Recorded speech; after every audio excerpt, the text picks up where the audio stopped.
Kwa talib ilmu atakikana aanze na msingi ya ilmu, na ilmu huwezi kuiparamia ukaichukua eti kwa pamoja. Wa an ya'tu buyut al-ilmi min abwabiha. Bismillahir rahmanir rahim. Alhamdulillahi rabbil alamin. والصلاة والسلام على رسوله الأمين محمد وآله وصحبه أجمعين. أما بعد. leo ikiwa ni tarehe 13 mwezi wa Shawwal mwaka 1442 katika darasa ya risala al-usul al-thalatha للإمام المجدد محمد بن عبد الوهاب رحمه الله تعالى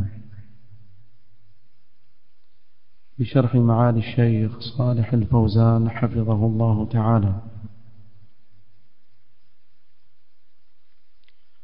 تلفكي قول المصنف رحمه الله قال: والهجرة الانتقال من بلد الشرك إلى بلد الإسلام.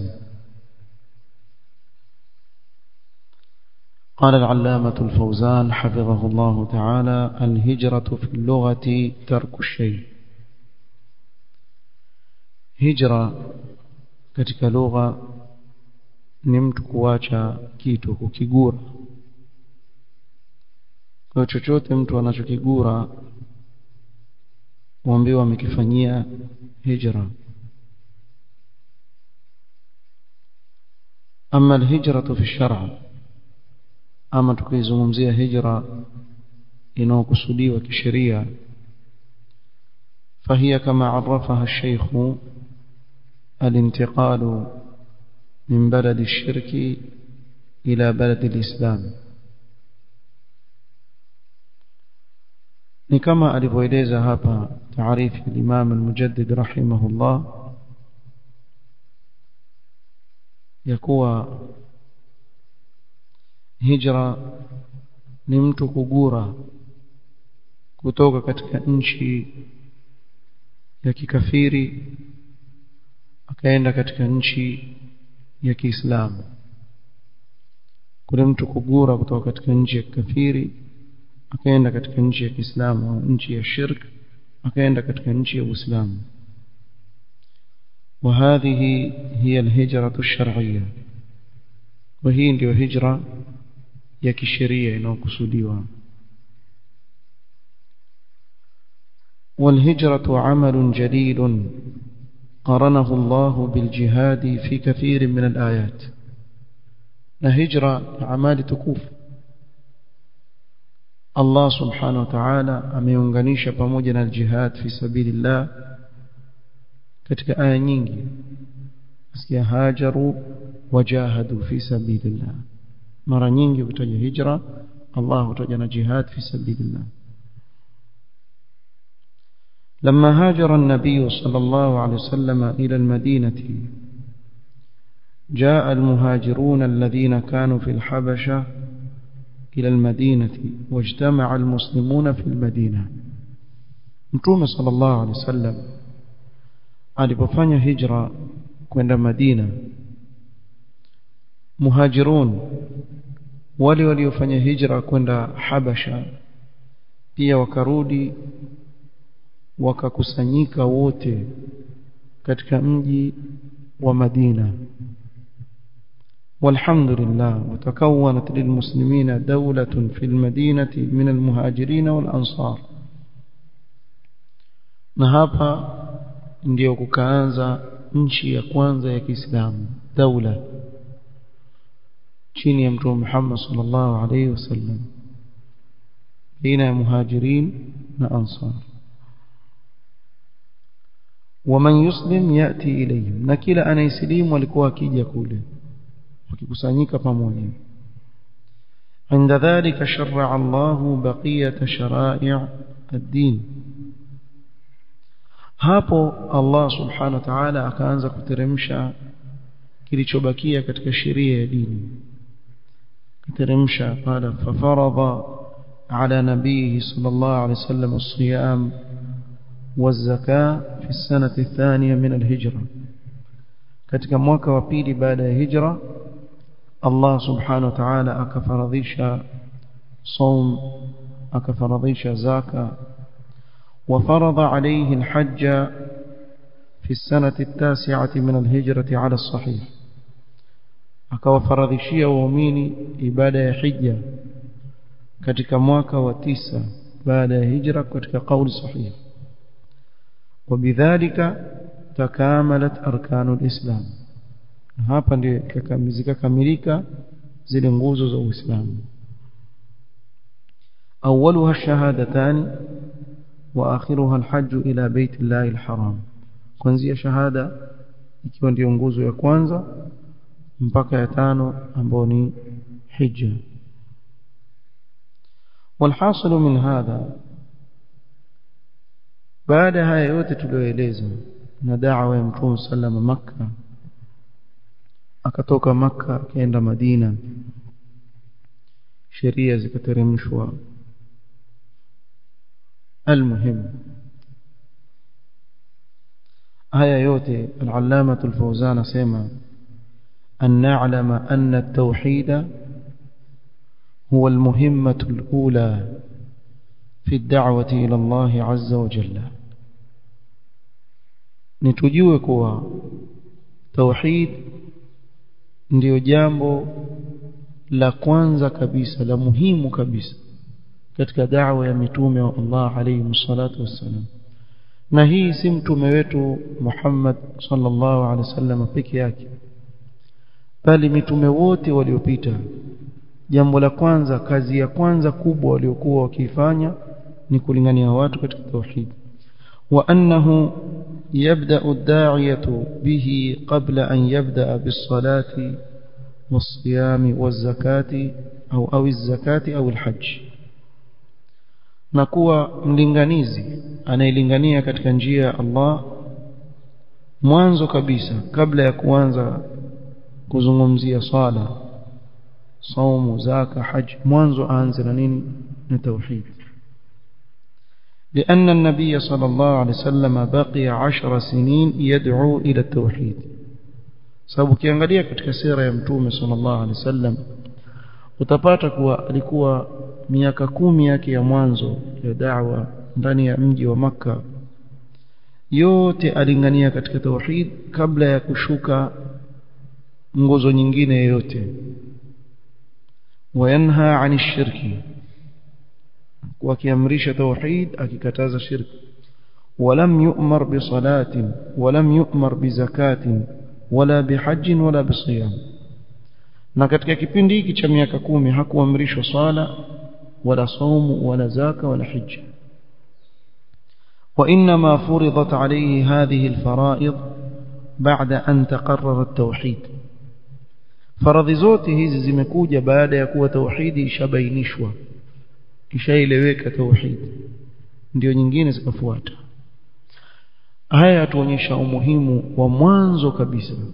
kuanza na tauhid na ili jambo tumelizungumza huko nyuma kwa kirefu kuwa da'wa yoyote ambayo haitasimama katika misingi ya kulingania katika tauhid haiwezi kufaulu khudhuha anni wallahi haiwezi kufaulu ile da'wa kabisa hata ikasimama da'wa katika kulingania watu katika akhlaq sisi tutafundisha watu tabia njema hawawi na tabia njema kama hawana tauhid kwa sababu jambo la kwanza katika tabia njema ni mtu kuwa na tabia nzuri na heshima na yule aliyemuumba Allah subhanahu wa ta'ala ikiwa haja kuwa na heshima na yule anayemuumba Allah subhanahu wa ta'ala vipi huyu utamwambia na tabia njema na huko amshirikisha Allah subhanahu wa ta'ala kwa hakuna da'wa yoyote itasimama iwe itafaulu ikiwa haikuanza kulingania watu katika tauhid sababu tauhid ndio inaotengeza nyoyo za watu ala wa inna fil jasadi mudgha idha saluhat salaha al jasad kulluhu wa idha fasadat fasada al jasad kulluhu kwa mwanzo uangalie lile pande la nyama ambalo likitengenea mwili mzima utatengenea. Sasa vipi wewe enda kujishughulisha na mikono na miguu na kichwa wakati ushaambiwa kuwa kuna pande la nyama likitengenea mwili mzima utatengenea? Kwa hivyo mwanzo kungeshughulikiwa pale, ala wa hiya alqalb, hadhi almudgha, pande ile na nyama ambayo ni moyo, mwanzo ungeshughulikiwa ule moyo ukasafishwa na uchafu wa shirki, ukasafishwa vizuri. Baada ya kusafishwa, amri yoyote inayokuja kutoka kwa Allah subhanahu wa ta'ala na mtume wake sallallahu alaihi wasallam kwa mtu ambaye moyo wake ni msafi, hawezi kuirudisha, ataikubali.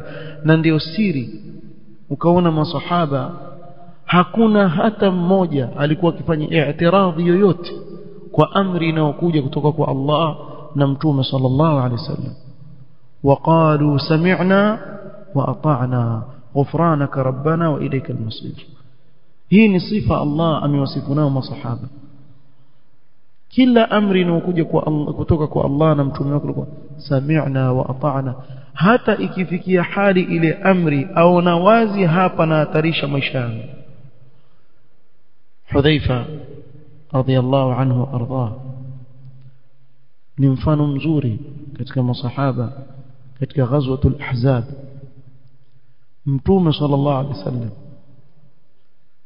katika usiku wenye baridi kweli, kuna baridi, na huku wamekusanyika makabila mengi ya Waarabu pamoja na Makuraish dhidi ya mtume sallam na masahaba wake, wamekuja Madina. Kuna handaki baina yao.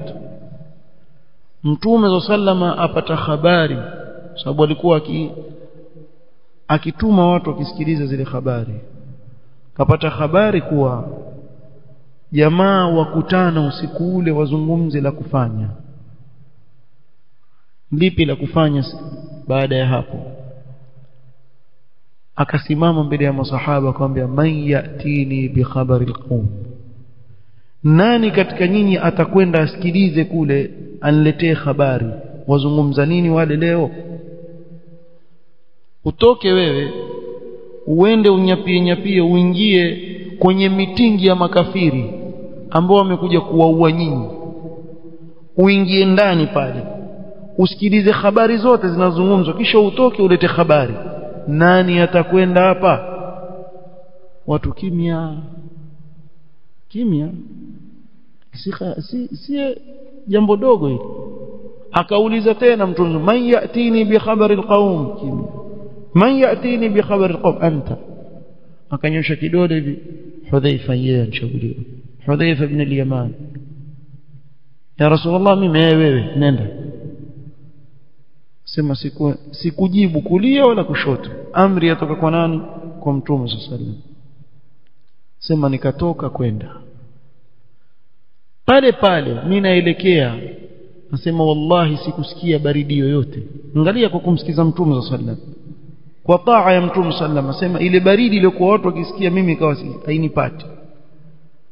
Akaenda akaingia ndani pale, na kisa maarufa, habari zikazungumza, wakawa Makuraish wajua kuna mtu labda hapa ameingia si katika sisi, sijui amejuaje, lakini wakasema kuna giza hapa, kama kuna mtu ameingia si katika sisi. Kwa kila mmoja amuulize mwenzake kwa karibu ni nani, ili tupate kumjua huyo. Hudhaifa asema waliposema hivyo tu, nikawa mimi wa kwanza kuuliza. Sitaki kuulizwa. Nikiulizwa njibu nini? We, kutoka wapi wewe? Wewe watoka wapi? Sasa ukiuliza hivi nani atakuuliza? Si kujua yeye ndo mwenyewe pale ndani. Kumbe yeye ndio amekuja pale kufanya tajassus. Almuhimu mpaka akamaliza, akatoka, karudi kwa Mtume sallam, ya Rasulullah, wamepanga jambo kadha wa kadha wa kadha wa kadha. Hivi huoni kuwa huyu sahaba alihatarisha maisha yake, lakini kwa sababu ni amri ya Mtume sallam hakuweza kuirudisha. Wallahi utajua sababu gani leo kuna watu mawaqif kama hizi wazifanyia istihza katika Uislamu leo. Ningeambiwa mimi bwana, ningesema hii bwana siwezi bwana. Na kweli uwezi. sababu wewe katika moyo wako una uchafu. Wale walikuwa nyoyo zao safi, tauhidi imejaa katika nyoyo zao, walikuwa wafahamu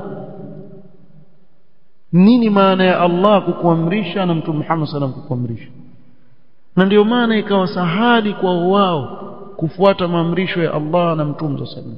Na wewe jiangalie, ikiwa wewe waisoma tauhid, yapungua katika nafsi yako ule upinzani unaofanywa na watu wengine.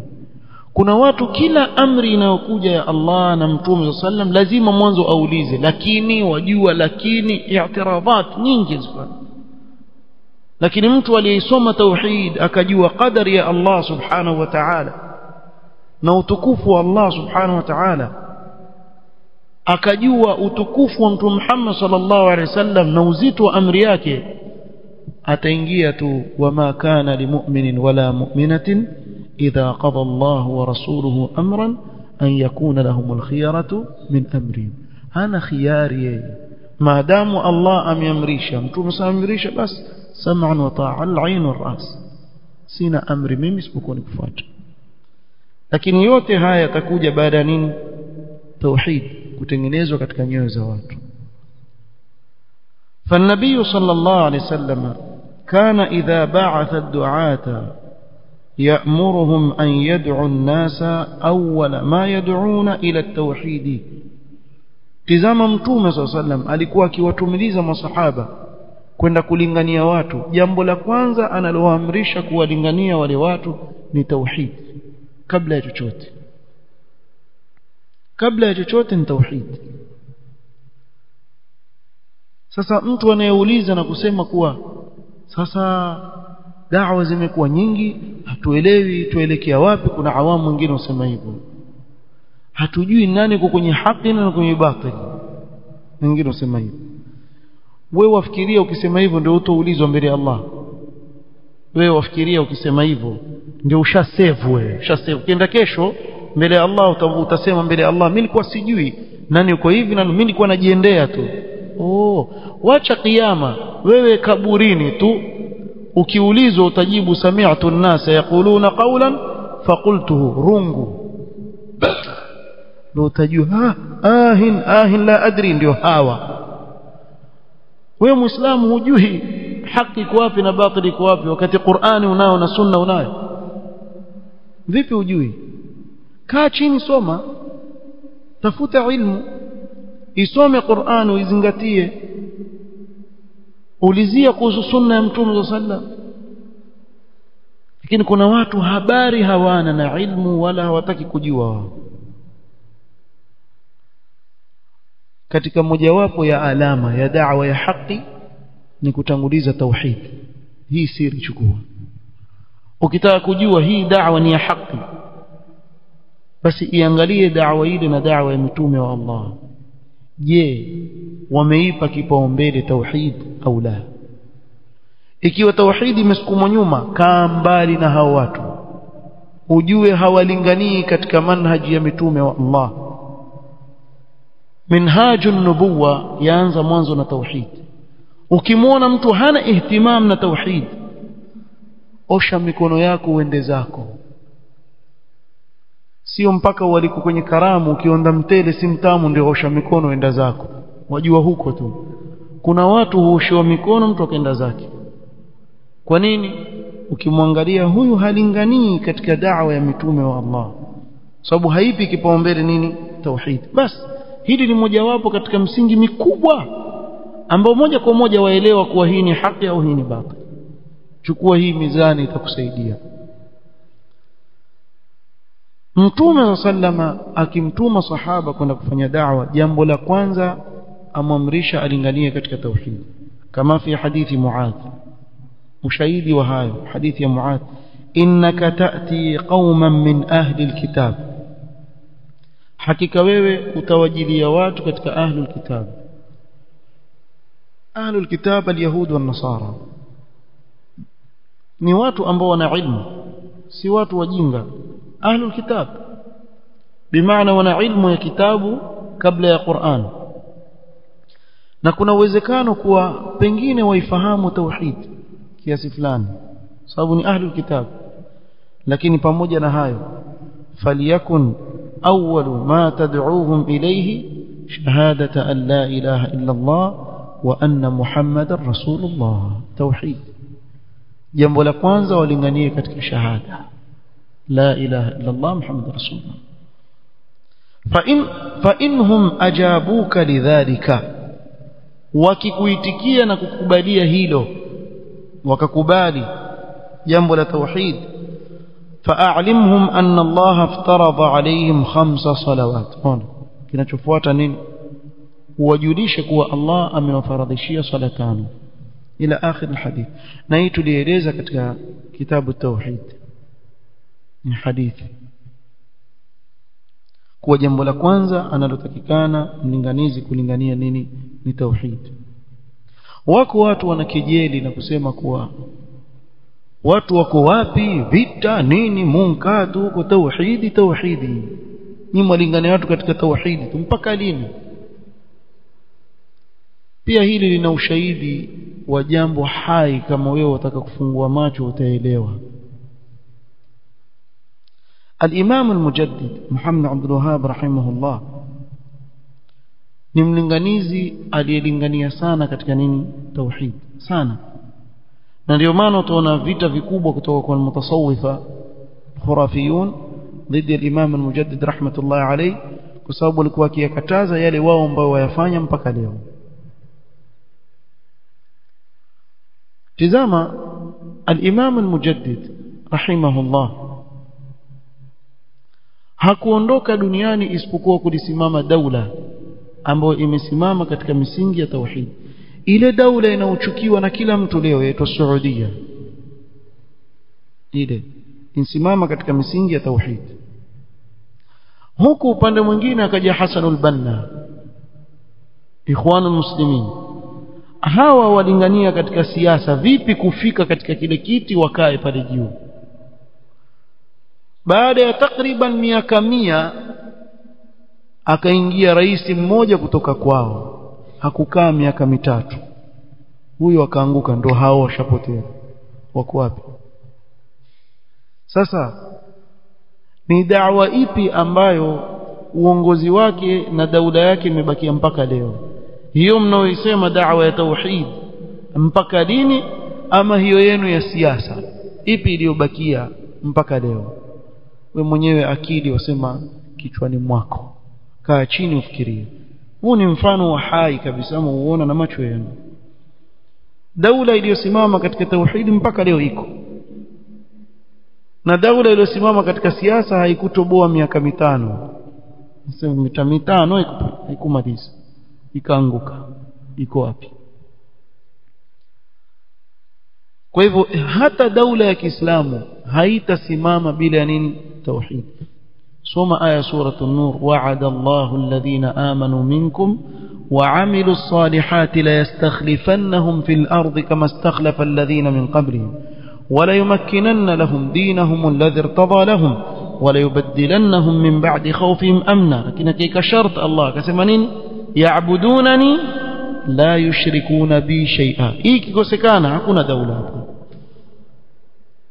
na ndio sababu ya kuanguka daulatul Uthmania. Wengi katika watu wa daulatul Uthmania mpangiwa mipango na nini, walikuwa wale ni khurafiyun, wakieneza kujenga makaburi na watu kuabudu makaburi. Ngukilia mbali, haikukaa. Ile daula ambao watu wengi waililia leo imewaua wengi katika ulinganizi wa tauhid, wengi sana. Lakini wengi katika uhakika wa tarehe hii hawajui. Utaona wazungumza tu katika upande wa masiasa tu, lakini upande wa misingi ya dini wasahau. Kwa hiyo hakuna daula itasimama bila ya misingi ya tauhidi sawa sawa. Kiislamu isimame bila. الرسل كلهم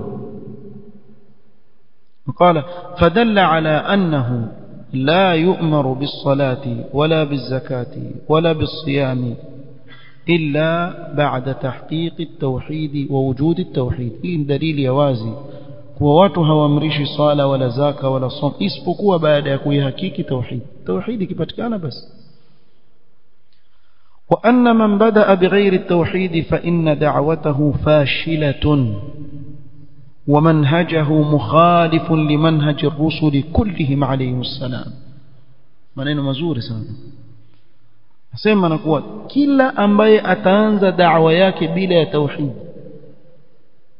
basi da'wa yake imefeli, na tumeziona nyingi zimefeli kwa sababu hii.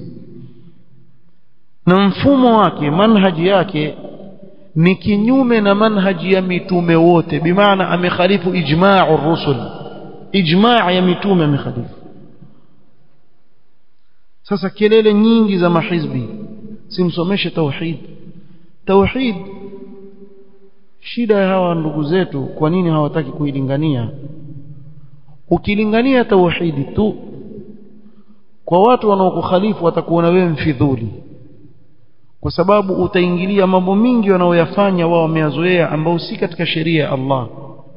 Pengine ni mambo yanayowapelekea katika shirk, au ni shirki haswa, imma shirkun asghar au shirkun akbar, na watu wameyazoea. Ukianza kuyazungumza waona ashaanza kutuingilia. Sasa tauhid kiasi fulani kuna changamoto katika da'wa ukilingania. Usifikirie kuwa utalingania katika tauhid watu wataikubali, mashaallah sawa sawa hivyo unavyofanya, endelea kutuambia sisi washirikina wengine tufanya shirki, endelea hivyo hivyo. Mitume wa Allah wameuawa kwa sababu ya tauhid. Kauawa Zakaria, akauawa Yahya. Walitaka kumuua Isa alayhi salatu wasalam, Allah akamuokoa. Mtume Muhammad sallallahu alayhi wasallam amefukuzwa Makkah kwa sababu ya tauhid. Masahaba wake waliuawa kwa sababu ya tauhid. Ukija huku kwingine, Nuh alayhi salatu wasalam alipigwa vita kwa sababu ya tauhid. Taja mtume yeyote aliyepigwa vita, utakuja alipigwa vita kwa sababu ya tauhid, kwa sababu kuwalingania katika tauhid. Kwa hivyo vile vile ilivyotokea wakati wa mitume, na ndio mtume salama akaambiwa na Waraqa, ma jaa ahadun bimithli ma ji'ta bihi illa udi, hakuna mtu yoyote atakuja na mfano wa haya uliokuja nayo isipokuwa atafanyiwa uadui. Sasa huku kufanyiwa uadui huku ndiko wengi katika watu wanapokukimbia huko, hapa ndio wanapokimbia. Sasa wewe weka mbele yako kuwa ni umridhishe Allah subhanahu wa ta'ala. Ama hawa wanadamu huwezi kuwaridhisha. Usifikirie kuwa ukiwalingania katika mambo mengine ambao pengine labda wadhania kuwa watu hawana upinzani nayo utasalimika. La, kuna mambo mengi katika sheria ambayo kila mtu akubaliana nayo, lakini pia utapata wapinzani. Kuna mtu yuwapinga bwana kuhusu jambo la kuoa, mambo ya ndoa, harusi, lakini hebu lingania wewe kwa mfano kuhusu jamani ongezeni mke. Wacha wanawake, utapata wanaume wenyewe. Ana mengine huyu kila siku ni hayo tu, ana mengine huyu mwanamume huyu mzima, utapata pia wapinzani katika. Usifikirie yani ukizungumza janib fulani ya kisheria kuwa hutopata wapinzani. Maadamu ni sheria ya Allah, wako watu ambao wataketi pale hilo jambo watakuwa walifanyia upinzani. Ingawa tusema upinzani ulioko katika kulingania katika tauhid na sunna na kukataza shirki na bid'a, hapa upinzani utaupata wa kikweli kabisa. Tena si kila mahali unakotembea wewe utakuta kuna watu wa kuwekea vigaro. Taona wamekaa kando, ndio yule yuaje. Lakini uzuri wa jiji letu la Mombasa huwa ni maneno tu. Alhamdulillah. Ndio yule basi wewe waangalia hivi. Ukiangalia jifanya wakuoni. Waona haya kama banati vile. Kama wanawake yani. Mjitu wa bid'a mioga, mimi naambia ukweli. Wallahi khawafin, sijaona watu wana hofu kama wao. Wana dhilla ya ajabu sana. كما alivyosema innal ladhina ittakhadhu al-ijla sayanaluhum ghadabun min rabbihim wa dhillatun fil hayati ad-dunya wa kadhalika najzi al-muftarin. Kila mzushi hii ndio jaza yake, atapata udhalilifu katika hii dunia kabla ya akhira. Wewe zua tu utakuwa muoga wewe, sababu ikiwa wewe huna tauhid katika moyo wako lazima utakuwa na hofu. Ikiwa wewe huna hofu ya kumwogopa Allah, utaogopa viumbe.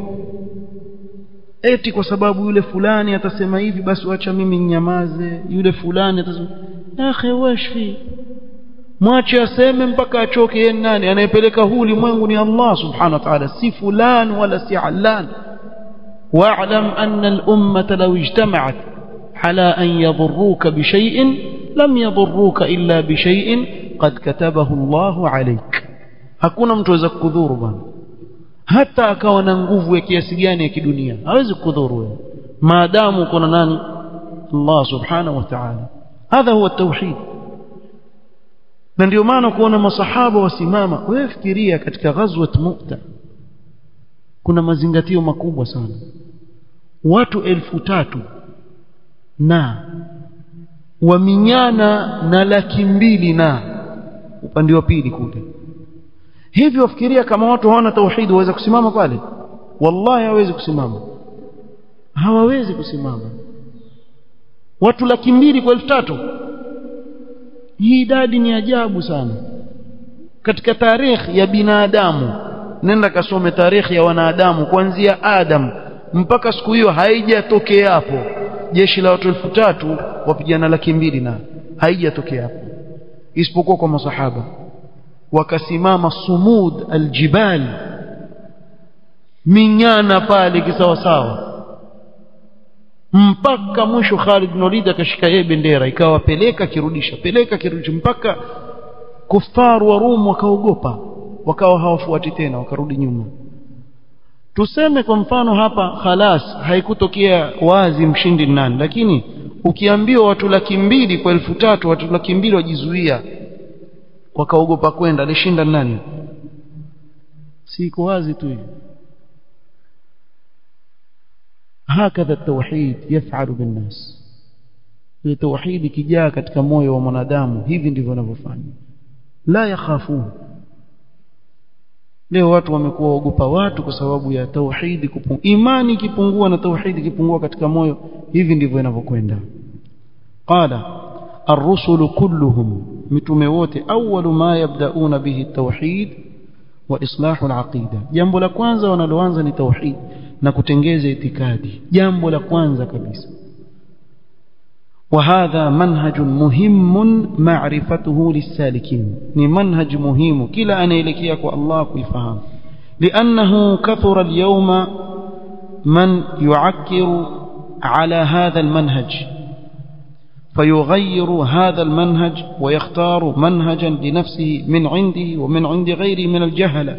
asema hivi leo wengi katika watu wataka kuichefua hii manhaji, ukaona wabadilisha, badala ya manhaji hii wachagua nyingine kwa nafsi zao au kwa wengine katika wajinga jahala waliotunga manhaji wakafuata. Wakati chini fikiri, wajua kulingania katika tauhid utaleta upinzani. Mwanzo weka kando tauhid, wewe somesha fiqh mwanzo, somesha fiqh alafu baadaye lingania katika tauhid, lingania katika tauhid mwanzo, usiwasikilize hawa. la budda min arrujuu ila manhaj ar-rasul sallallahu alayhi wasallam, hakuna budi, lazima urejee katika mfumo wa mtume sallallahu alayhi wasallam. وهذه فائدة معرفة الرسول صلى الله عليه وسلم وسيرته وجعل ذلك من الأصول الثلاث. na hapa ndio tunaona faida ya kujua sira ya mtume صلى الله عليه وسلم, alikuwa vipi, ili tujifananishe na yeye. Na ndio maana ikaikwa katika misingi mitatu muhimu. تعرف كيف دعا الناس وما منهجه صلى الله عليه وسلم في دعوتهم, ujue aliwalingania vipi watu, mfumo wake katika kuwalingania watu ulikuwa vipi, hata tasira alayhi, ili ufuate mfumo huu. li'annahu huwa alqudwatu alayhi salatu wassalam, sababu mtume sallallahu ndiye qudwa, ndiye mfano mzuri kwetu sisi wa kuiga. Kwa tumwangalie mtume sallallahu vile alivyolingania, na sisi pia tulinganie kama alivyolingania mtume sallallahu alayhi wasallam, si kama wanavyofikiria watu. Kuna watu wafanya biashara kwenye da'wa, chungeni ni vijana mnaolingania, chungeni sana. Kuna watu kama wafanya biashara katika da'wa, angalia mimi nikifanya hivi basi watu wengi watakuja watanisikiza mimi, kwa hiyo acha nisomeshe kuhusu namna ya kutoa majini, aswarimul battar, somesha hicho kitabu. Kwa nini? Kwa sababu watu wasikize hii ni hilo nazungumza ndatolewa hivi, kumbe manake vituko yani vitaje pale. Sasa ukizungumza maneno vituko ama wacha mimi bwana dawa yangu fanye visa na visa si visa vilivyothubutu tunga tu.